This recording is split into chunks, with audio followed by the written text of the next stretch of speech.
이 시간 은혜 받으실 하나님의 말씀은 구약성경 창세기 41장 52절 말씀입니다. 우리 한 목소리로 함께 합독하시겠습니다. 사람의 이름을 에브라임이라 하였으니 하나님이 나를 내가 수고한 땅에서 번성하게 하셨다 함이었더라. 아멘. 요셉의 아들 이제 에브라임, 므낫세와 에브라임. 야곱의 12아들이 있습니다. 야곱의 12아들이 있는데 그 12아들이 12지파가 돼야 되는 게 맞아요. 그런데 그 12명의 아들 중에 레위가 빠집니다. 레위는 제사장 지파이기 때문에 레위가 빠져요. 그리고 요셉이 12지파에 들어가야 되는데 요셉은 형들의 반열, 그러니까 자기 형제들의 반열에 있는 것이 아니라 어디로 승격이 됩니까? 아버지의 반열로 올라갑니다. 그러니까 야곱과 동등됨으로 취하였어요. 그래서 그 10명의 아들들과 요셉의 두 아들 므낫세와 에브라임이 또 승격이 되죠. 손자인데 아버지가 이제 양아들 야곱이 므낫세와 에브라임을 양자로 얻지 않습니까? 그래서 그 므낫세와 에브라임을 어떻게 해야겠다는 거예요? 르우벤과 시므온처럼 내 아들로 삼아버리겠다. 그래서 이 므낫세와 에브라임이 12지파의 승격이 되고 12지파에 포함이 되는 그러한 사실입니다. 그래서 지난주에는 이제 요셉의 두 아들 중에 므낫세에 대해서 말씀을 드렸고 오늘은 이제 12지파의 마지막 에브라임 지파에 대해서 또 에브라임에 대해서 함께 은혜를 나누도록 하겠습니다. 창세기 41장 52절의 말씀처럼 차남의 이름을 에브라임이라 하였으니 하나님이 나를 내가 수고한 땅에서 번성하게 하셨다 함이었더라. 생각해 보세요. 사실 번성하게 하셨다라는 거예요. 번성하게. 그런데 요셉은 아들을 몇 명 낳았어요? 2명밖에 안 낳습니다. 그런데 어떻게 고백을 합니까? 번성하게 하셨다라고 고백을 합니다. 요셉 자신에게 있어서는 아들은 2명이지만 후에 시간이 흐르면 어쩔 수 없이 자손이 많아질 수밖에 없죠. 그럼에도 불구하고 요셉은 하나님께 내가 수고한 땅에서 번성하게 하셨다. 사실 그 번성이라고 하는 그 단어의 원어의 뜻은 2배가 됐다, 갑절이 됐다, 많아졌다라고 하는 그 원어의 뜻도 있습니다. 뒤에 가면 이제 말씀을 드리겠지만 그렇게 하나님께서 자신에게 요셉에게 축복을 하셨다라고 그렇게 고백을 합니다. 그러니 저와 여러분들의 삶도 그렇습니다.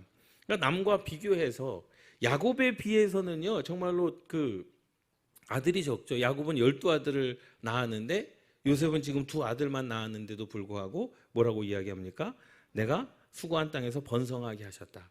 그러니 감사라고 하는 것은요 하나님께 드리는 감사는 내가 얼마만큼 받았느냐로 감사하는 게 아니라 주신 것에 대한 감사인 줄 믿습니다. 그러니까 상황에 따라서 감사하는 게 아니에요. 남과 비교해가지고 남이 10개를 받았는데 나는 2개를 받았어? 그럼 나는 남이 10개 감사했으니 난 2개만 감사하면 된다라는 것이 아니라 그냥 내가 할 수 있는 한 하나님께 최선을 다해서 감사하는 것이 신앙인 줄 믿습니다. 할렐루야. 그러니까 남이 어떠하냐 그것이 중요한 게 아니에요. 지난주에도 말씀을 드렸듯이 은혜는 내게 주신 은혜가 가장 큰 은혜입니다. 할렐루야. 축복은 내게 주신 축복이 가장 큰 축복인 줄 믿습니다. 예. 그래서 생각해 보세요. 예수님께서 죽은 나사로를 살리셨어요. 그것보다 내가 감기로 고생하고 있었는데 주님께서 그 감기를 고쳐주셨어요. 어떤 게 더 큰 은혜입니까? 예? 내가 감기가 나은 것이 더 큰 은혜인 거죠. 그렇지 않습니까?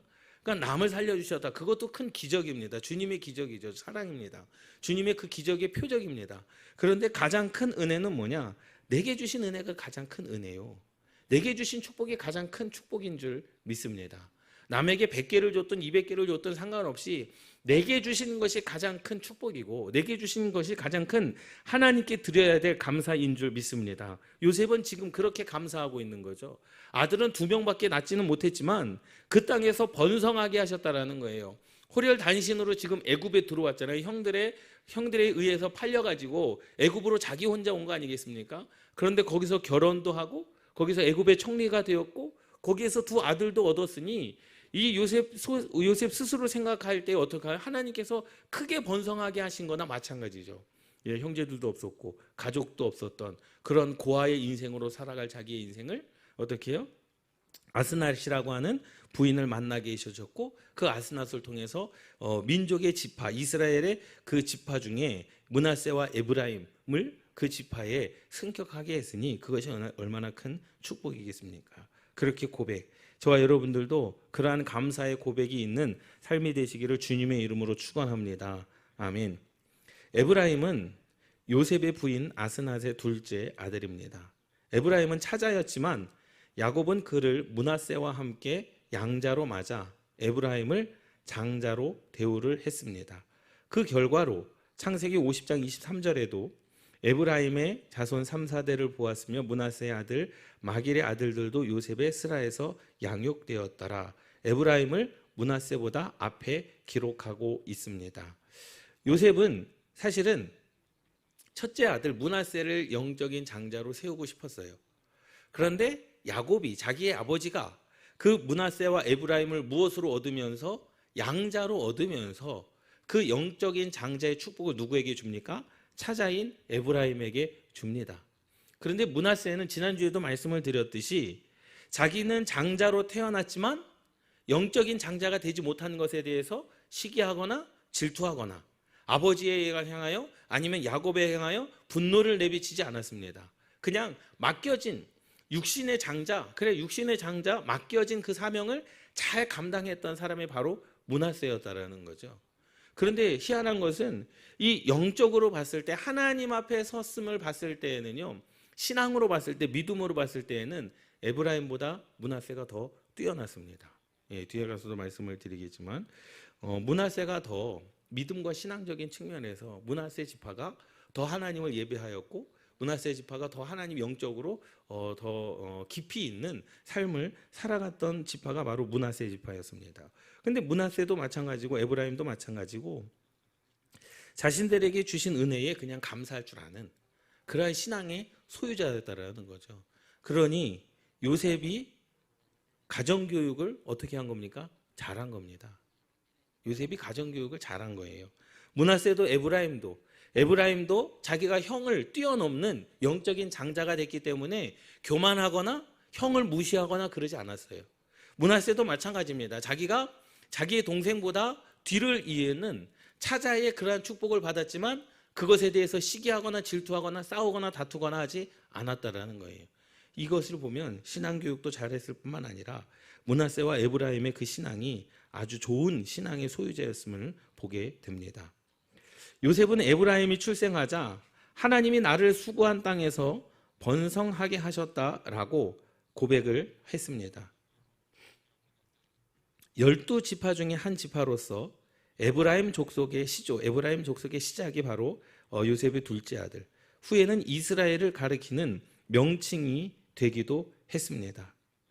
에브라임이 차남으로 태어난 것처럼 요셉 자신도 동생으로 태어나 형들에게 학대를 당하고 형들의 가혹행위로 복종의 삶을 살았으며 몸과 마음이 상하는 고통에 모진 삶을 살았습니다. 그러나 하나님께서 자신을 애굽의 땅에서 모든 환경과 위치를 회복하게 하시고 겸비하게 하셔서 자신이 수고한 땅에서 차남 에브라임을 낳으며 번성하게 하셨다라고 고백하고 있습니다.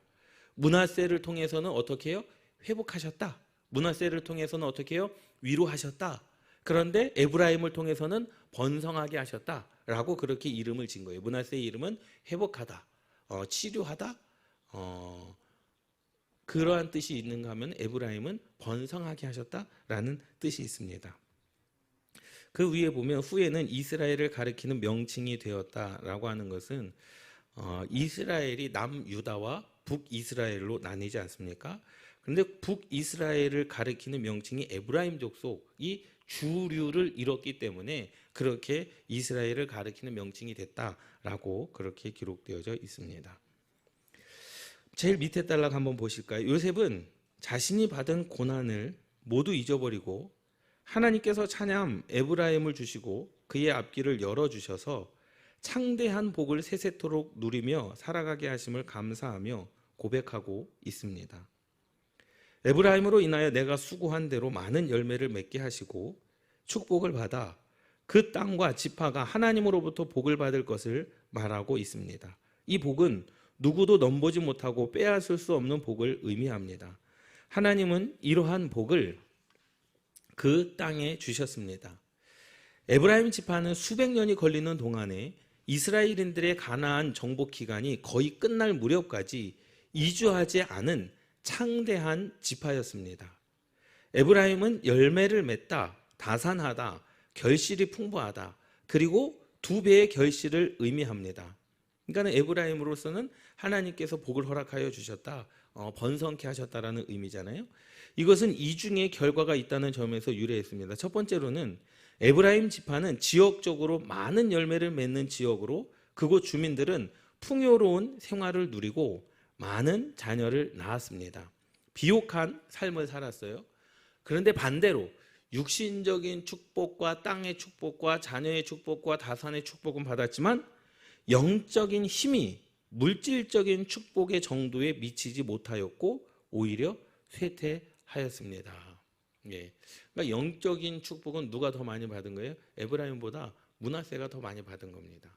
그러니까 에브라임은 그 땅에서 정말로 이슬의 축복과 땅의 축복과 심은 대로 거두는 축복과 열매 맺는 축복과 다산의 축복과 모든 결실의 축복을 받았지만 그렇게 삶의 풍요로움을 받는 것과 함께 영적인 축복도 함께 어떻게 해요?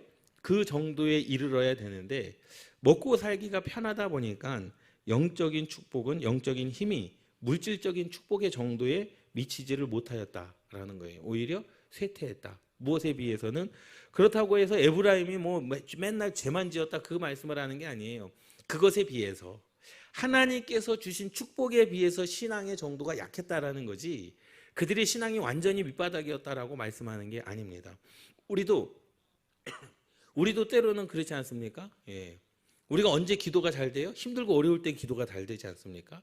편할 때는 기도가 안 되죠. 하나님께서 축복을 주시고 내 인생 가운데 형통함을 주실 때에는 사실은 하나님을 향한 부르짖음의 간절함이 그만큼 뭐 할 때가 있습니까? 떨어질 때가 있죠.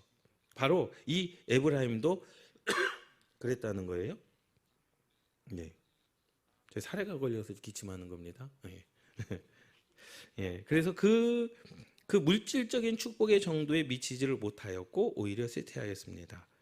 에브라임의 영토는 중앙 팔레스타인의 구릉지대였습니다. 일반적으로 이 지역은 올리브, 상록, 그러니까 교목, 나무, 상록수의 큰 나무, 그리고 석류나무를 심었습니다. 그러니 그 땅이 얼마나 비옥한 땅입니까? 에브라임이 차지한 땅을 올리브 나무, 큰 나무죠. 상록수도요, 엄청 큰 나무입니다. 그리고 석류나무를 심었습니다. 정복 이전에 이곳은 살림이 우거졌고 왕정시기 또한 그곳에는 육식동물이 돌아다녔습니다. 그러니 뭐 땅의 비옥함뿐만 아니라 그냥 먹을 것이 동식물이 그냥 다 돌아다니는 뭐 광야라고도 말할 수 없는 그런 좋은 비옥한 땅에 이 에브라임이 살고 있었다라는 거죠. 그의 이름처럼 많은 열매와 다산의 결실을 보는 복을 누리며 살았습니다. 여호수아는 에브라임 족속의 사람이었습니다. 여호수아가 이 에브라임 족속의 사람이었다라는 거죠. 에브라임을 상징하는 보석은 호박입니다. 호박. 그 호박의 뜻은 뭐냐? 두 배로 성장하다의 이름의 뜻입니다. 호박의 그 원어의 뜻이 두 배로 성장하다라는 뜻을 가지고 있습니다. 에브라임 지파를 상징하는 보석이 호박입니다. 고난 후에 찾아오는 영광을 상징하는 호박입니다. 호박이라는 보석은 닦기는 어렵지만 다듬어 놓으면 아름다운 황금색의 광채를 발합니다. 이 보석은 다듬어 놓으면 귀하게 쓰임을 받게 됩니다. 본래 에브라임은 동생이지만 형보다 더 존귀하게 쓰임을 받았습니다. 하나님께서 그의 이름을 지명하여 부르시고 두 배로 번성하는 복을 주셨습니다. 에브라임 이름의 보석처럼 지명되고 귀하게 쓰임 받은 것처럼 우리의 이름도 이미 생명책에 기록된 대로 지명하여 부르심을 받은 줄 믿습니다. 우리는 아멘하고 주님 앞에 순종하며 나아가야 합니다. 내가 남보다 부족하여 탁월한 아름다움이 없을지라도 불평하거나 낙심할 필요는 없습니다. 에브라임의 하나님이 나의 하나님이기 때문입니다. 이 믿음의 복을 누리는 성도가 되시기를 주님의 이름으로 축원합니다. 아멘. 그래서 므낫세도 좋은 사람이었고 에브라임도 좋은 사람이었어요. 그러니까 므낫세가 형보다 더 앞섰다고 해서 교만하지도 않았고, 에브라임이 므낫세보다 더 앞섰다고 해서 교만하지도 않았고, 므낫세는 자기의 동생보다 장자의 차자의 축복을 받았다고 해서 시기하거나 질투하지 않았다라는 거예요. 그 므낫세와 에브라임이 가지고 있었던 신앙은 내가 장자든 내가 차자든 우리는 누구에게 쓰임 받았다라는 거예요. 하나님께 쓰임 받은 것에 대해서 감사했습니다. 이것이 바로 그들의 지파를 축복하신 하나님의 그 관점이라는 거예요. 우리의 관점은 그렇지 않습니까? 우리의 관점은 남보다 많이 가져야 되고, 우리의 관점은 남보다 더 많은 축복을 받아야 되고, 우리의 관점은, 사람의 관점은 남보다 더 높은 위치에 있어야 되지만 그들의 관점은 전혀 다른 곳에 있었습니다. 지난 주일에도 말씀을 드렸듯이 이스라엘 백성들이, 유대인들이 어떻게 했어요? 어떻게 나눴습니까? 우리는 유대인이고 너희들은 이방인이다, 이렇게 나눴지 않습니까? 그런데 주님은 검을 주러 오셨습니다. 내가 너희들에게 화평을 주러 온 줄로 아느냐? 아니다. 내가 너희들에게 검을 던져주러 왔다. 주님의 나누심은 믿음이 있는 자와 믿음이 없는 자를 나누셨습니다. 바로 이 에브라임과 므낫세는 그 영적인 그 기준을 가지고 있었던 거죠. 내가 장자가 됐다, 내가 영적인 장자가 됐다, 내가 뭐 영적인 차자가 됐다, 그것이 중요한 게 아니에요. 그것을 나눈 것이 아니라 우리는 다 내가 영적인 장자든 차자든 누구에게 쓰임을 받는다? 하나님께 지금 쓰임을 받고 있다. 그것에 감사하는 신앙의 소유자들이었는 줄 믿습니다. 야곱이 에브라임에게 예언의 말씀을 합니다. 사실 야곱이 요셉을 축복했거든요. 그런데 요셉을 축복하면서 맨 마지막에 므낫세와 에브라임을 뭉뚱그려서 축복을 합니다. 그것이 신명기 33장 17절 말씀, 모세가 축복하는 내용도 똑같습니다. 그는 첫 숫송아지 같이 위엄이 있으니 그 뿔이 들소의 뿔 같도다. 이것으로 민족들을 받아 땅 끝까지 이르리니 곧 에브라임 자손은 만만이요 므낫세의 자손은 천천히로다. 그래서 이 말씀은 므낫세도 에브라임도 똑같이 축복하는 내용의 말씀입니다. 다만 다른 것이 있다면 에브라임의 자손은 만만이지만 므낫세의 자손은 천천히다라는 그 내용만 다르지, 에브라임과 므낫세에게 주신 그 야곱의 축복은, 모세의 축복은 똑같은 내용을 담고 있다라는 거예요. 야곱의 예언의 말씀 상징은 숫송아지와 들소의 뿔 같다는 예언입니다. 에브라임은 므낫세의 동생이었으나 야곱이 어긋놓은 오른손에 의해 장자의 축복을 받았습니다. 이스라엘 전통과 규례에 의하면 므낫세가 갑절의 복을 받아야 됩니다. 그러나 야곱은 에브라임에게 장자의 축복을 했습니다. 그래서 어떻게 했습니까? 에브라임이 2배의 축복, 2배의 결실, 그리고 다산과 땅의 열매를 받았게 됐다라는 거죠. 요셉의 자손 에브라임은 황소처럼 적에 대해 강력한 뿔로 받고 찌르며 전쟁에서 반드시 승리하여 그의 자손이 만만의 축복을 받을 것을 선포하고 축복합니다. 많은 지파 중에서도 에브라임 지파에게 임하는 축복을 의미합니다. 일시적인 복이 아니라 계속해서 하나님으로부터 받는 복이며 들소의 뿔같이 강하고 강대한 지파로 승리자가 될 것을 의미하고 있습니다. 에브라임의 자손은 만만이요라고 축복의 기도를 합니다. 그런데 모든 성경에 보면 제사장이 축복을 하든 아니면 선지자가 축복을 하든 그 축복하는 대로 그 축복이 그대로 되어진 줄 믿습니다. 할렐루야. 예. 이어서 보실까요? 모세는 에브라임 지파에게 똑같이 축복의 기도를 했습니다. 모세도 에브라임 지파에 대한 축복의 기도로 장자의 축복과 만만의 축복을 받은 지파답게 많은 지도자를 배출하는 복을 받았습니다. 여선지자 드보라도 이 에브라임 지파였고 북이스라엘의 초대왕 여로보암도 바로 에브라임 지파에서 나왔습니다. 첫째 형 므낫세는 천천히의 복을 받고 에브라임은 만만의 복을 받았습니다. 이스라엘 12지파 인구 조사에서 에브라임 지파는 4만 500명이며 므낫세 지파는 3만 2,200명입니다. 말씀처럼 에브라임 지파의 수가 므낫세 지파의 수보다 장정의 수가 많습니다. 야곱과 모세의 축복처럼 에브라임 지파가 므낫세 지파보다 더 장성한 복을 받으며 성장해 가는 것을 볼 수 있습니다. 그러니 축복이라고 하는 것은요, 우리가 의심할 여지가 없습니다. 축복은요, 주님의 이름으로 하는 축복은 그대로 되어지게 되어 있어요. 할렐루야. 자녀를 많이 축복하시기 바랍니다. 예, 예수 그리스도의 이름으로 축복하는 것은요, 하나님께서 책임져 주시는 줄 믿습니다. 우리는 축복하는 자가 되어야 되는 거예요. 왜? 그 축복은요, 그 축복대로, 축복한 그대로 되어지게 되어 있습니다. 지난주에도 말씀을 드렸듯이 마태복음 25장 21절 말씀에 보면 그 주인이 이르되 잘하였도다 착하고 충성된 종아, 내가 적은 일에 충성하였으며 내가 많은 것을 내게 맡기리니 내 주인의 즐거움에 참여할지어다 하고, 지난주에는 디모데후서의 말씀을 가지고 말씀을 드렸죠. 큰 집에는 무슨 그릇이 있다? 금그릇도 있고 은그릇도 있고 나무그릇도 있고 질그릇도 있다는 거예요. 근데 사람들은 욕심이 있기 때문에 다 뭐가 되기를 원해요? 금그릇이 되기를 원하죠. 그렇지 않습니까? 그래서 거기에는 귀하게 쓰임 받는 것도 있고 천하게 쓰임 받는 것도 있다라는 거예요. 그런데 우리의 시선은 어디에 몰려 있습니까? 귀하게 쓰임 받느냐, 천하게 쓰임 받느냐, 우리는 거기에 지금 중심, 거기에 혈안이 되어 있지 않습니까? 그런데 에브라임과 므낫세는 내가 금그릇이냐, 내가 은그릇이냐, 내가 나무그릇이냐, 질그릇이냐, 거기에 관심은 둔 게 아니라 내가 지금 누구에게 쓰임 받고 있느냐, 거기에 관심이 더 컸다라는 거예요.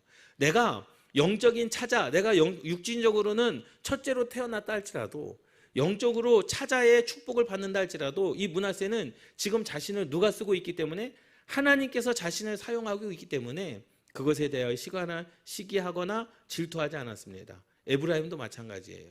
자기는 차자로 태어났는데 하나님께서 야곱을 통해서 자기를 영적인 장자의 축복을 줬다고 형을 무시하거나 교만하지 않았다라는 거죠. 왜? 그 하나님은요, 있는 것도 빼앗을 수 있는 분이시고 또 없는 자에게 더 후히 주실 분이심을 믿습니다. 할렐루야. 그러니 하나님께서 주시는 것은 그냥 감사로 받으시면 돼요. 언제 그것보다 더 큰 것을 주실, 때로는 우리가 가지고 있는 것을 하나님께서 거두어 가실지 아무도 모르는 거죠. 그러니까 내가 주인이 되는 것이 아니라는 사실입니다. 생각해 보세요. 우리가 인생 가운데 우리가 인생을 살아가면서 가장 중요한 것을 물질로 생각하지 않습니까? 가장 중요한 것을 돈으로 생각을 합니다. 그런데 생명 앞에는 돈이 필요가 없죠. 그렇지 않습니까? 내가 죽을 병에 걸리면 내 있는 재산, 전 재산을 다 털어서라도 뭐 하겠다는 거예요? 살려달라는 거예요. 바울이 로마로 압송되어질 때에 바울이 선장과 선주에게 그렇게 이야기를 하죠. 이번에는 굉장히 큰 손해가 있을 것이다 라는 거예요. 그래서 항해를 하지 말자. 그런데 선장과 선주는 그래도 항해를 했습니다. 왜냐하면 그 선장과 선주는 로마로 가가지고 이 물건들을 실어 날라서 돈을 벌어야 되기 때문에 한 번이라도 더 갔다 오면 그만큼 돈을 벌어야 되는 거예요. 그래서 그러한 마음을 가지고 이제 나아가게 됩니다. 그런데 유르굴라라고 하는 광풍이 불어요. 그런데 그때 그들이 하는 행동이 뭔지 아십니까? 돈 되는 것 제일 먼저 버립니다. 모든 곡식과 모든 물품들을 다 바다에 던져요. 왜요? 내가 지금 살아야 되기 때문에. 그러니까 이 땅 가운데서 내가 생명이 있을 때에는 물질이 가장 큰 것처럼 보이지만 하나님의 부르심 앞엔 그것은 아무런 쓸모없는 것, 죽음 앞에는 그것이 아무런 쓸모없는 것임을 깨달으시기 바랍니다. 그러니 우리가 하나님께서 내게 10개를 맡겨주셨다, 5개를 맡겨주셨다, 2개를 맡겨주셨다, 1개를 맡겨주셨다, 그것 때문에 시기하거나 질투하거나 그것 때문에 자존심 상해하는 그럴 필요가 없어요. 하나님께서 주신 것에 그것에 감사하는 저와 여러분들 되시기를 주님의 이름으로 축원합니다. 그래서 똑같이 말씀하십니다. 똑같이 축복하시는 거예요. 잘하였도다 착하고 충성된 종아, 내가 적은 일에 충성하였으며 내가 많은 것을 내게 맡기리니 내 주인의 즐거움에 참여할지어다. 10달란트 받은 5달란트 받은 자나 2달란트 받은 자나 1달란트 받은 자, 2달란트 받은 자에게 똑같이 축복을 하십니다. 왜? 하나님 편에서 볼 땐 10달란트나 하나님 편에서 볼 때 5달란트나 하나님 편에서 볼 때 2달란트는요 별 차이가 없음을 깨달으시기 바랍니다. 마지막 페이지 보도록 하겠습니다. 에브라임은요 은그릇 같은 차자로 태어났지만 금그릇 같이 쓰임을 받고 장자의 축복을 받았습니다. 주어진 환경, 상황, 조건들을 가지고 어떻게 하나님 앞에서 일하느냐가 중요합니다. 이것이 중요한 거예요. 내게 맡겨진 환경, 내게 맡겨진 상황, 내게 맡겨진 조건들을 가지고 그것을 가지고 어떻게 하나님 앞에 일하느냐가 중요한 것이지, 금그릇이냐 은그릇이냐 그것이 중요한 것이 아니다라는 거예요. 므낫세를 통해서도 이 에브라임을 통해서도 우리가 가져야 될 신앙은 바로 이러한 자세인 줄 믿습니다. 교회 안에서도 내가 어떠한 환경, 어떠한 상황, 어떠한 조건들을 가지고 있느냐 그것이 중요한 게 아니라 어떻게 하나님 앞에 일하느냐, 어떠한 자세로 어떠한 마음으로 하나님 앞에 일하느냐 그것이 하나님께 칭찬받을 일인 줄 믿습니다. 모진 고난 가운데 묵묵히 자신에게 주어진 사명을 충실히 행할 때 하나님께서 그 일을 지켜보시고 순종하고 헌신하는 백성들을 들어서 쓰시고 복을 주시는 줄 믿습니다. 아멘. 중요하죠. 오늘 나에게 주어진 달란트가 한 개일지라도 충성하여 헌신하고 순종할 때 하나님은 잘하였도다. 착하고 충성된 종아, 내가 적은 일에 충성하였음에 내가 많은 것을 내게 맡기리니 내 주인의 즐거움에 참여할지어다 하고 말씀하시는 줄 믿습니다. 할렐루야.